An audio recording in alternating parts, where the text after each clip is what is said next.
But we're going to move on to this because the Justice Department is revealing that the oil tanker seized off of Venezuela was part of a shadowy oil shipping network supporting terror groups. Madeleine Rivera joining us live from Washington with the details. Hi, Madeleine. Good morning.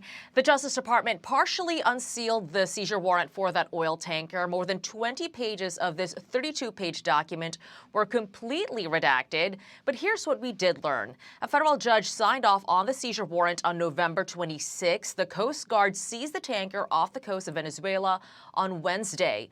The DOJ says the vessel, named the Skipper, was being used in an oil shipping network supporting Hezbollah and the Islamic Revolutionary Guard Corps.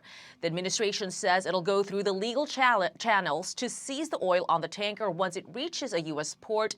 NBC News now reporting per 2 U.S. officials the crew will be released when the vessel docks. The move's designed to exert pressure on Venezuelan President Nicolas Maduro, which the White House has accused of running a narco-terrorist regime. Some lawmakers on both sides of the aisle, though, are sounding the alarm, warning against going to war with Venezuela. Meantime, more details are emerging regarding the dramatic evacuation of the leading Venezuelan opposition leader, Maria Corina Machado. She's been in hiding in Venezuela, but was seen on the balcony of her hotel in Oslo, where she received the Nobel Peace Prize. She was nearly lost at sea for 3 hours after a series of mishaps by the contractor sent to help her escape.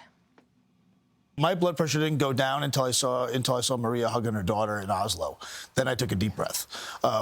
Things can go wrong at any moment. We were in 5 to 10 foot seas. It was very horrible, pitch black at night. Guys are throwing up. It's pretty bad. And she didn't complain once. She didn't say a word. It was great. Machado's extraction was carried out by a group of former military veterans without the direct knowledge of the U.S. government. Truly the stuff of movies. Charlie, Rachel, and Griff. Thank you, Maddie. Thanks, Maddie. Hey, guys, he said he was nervous. It's not just because, hey, we've never, extracted a Nobel Peace Prize winner.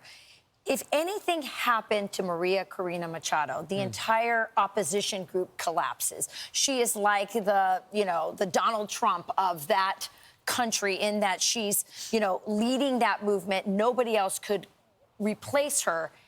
Even if Maduro leaves, it would be really hard to bring the new government into operation without the power of this woman. She is really a force of nature. But I guess it could kind of cut either way. Is it better or worse for Maduro to have her leave the country? And then is she now faced with the challenge of getting back into the country?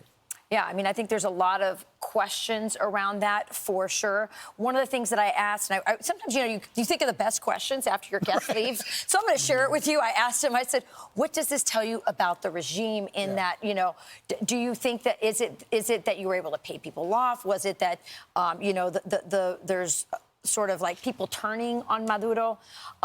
He said, yes, there's definitely a weakening happening there, but he believes that Nicolas Maduro has made the calculation that despite everything, despite all the pressure, that he's probably safer staying there, which is amazing. Here's his reaction, by the way. Watch this. Don't worry, be happy. La la la la la la la. Just peace, not war.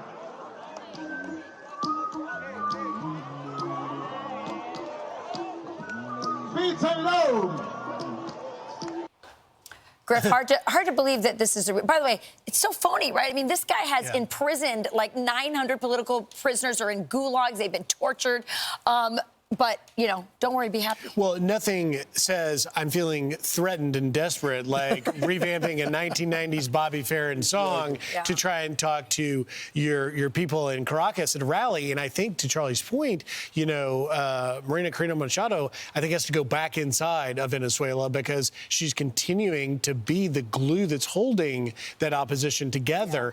And the fact that you now have the administration not just taking out the narco drug boats, but also seizing oil tankers, shutting off a serious revenue stream for the IRGC, the Iranian Revolutionary Guard Corps. That's significant, and that's why he's dancing to Bobby Farron out in the square in Caracas, because he knows ultimately his options are getting fewer and his days are feeling numbered. It's really great that you bring up that point, because what people need to understand is, so Venezuela has this deep oil, reserves. They use these ghost ships to finance terror, but they're also financing Cuba, which is in desperate trouble. What Cuba gives them in exchange is security, because they have the secret police that has in Cuba is amazing, because they've been tormenting and oppressing their people for decades, and so that operation is used to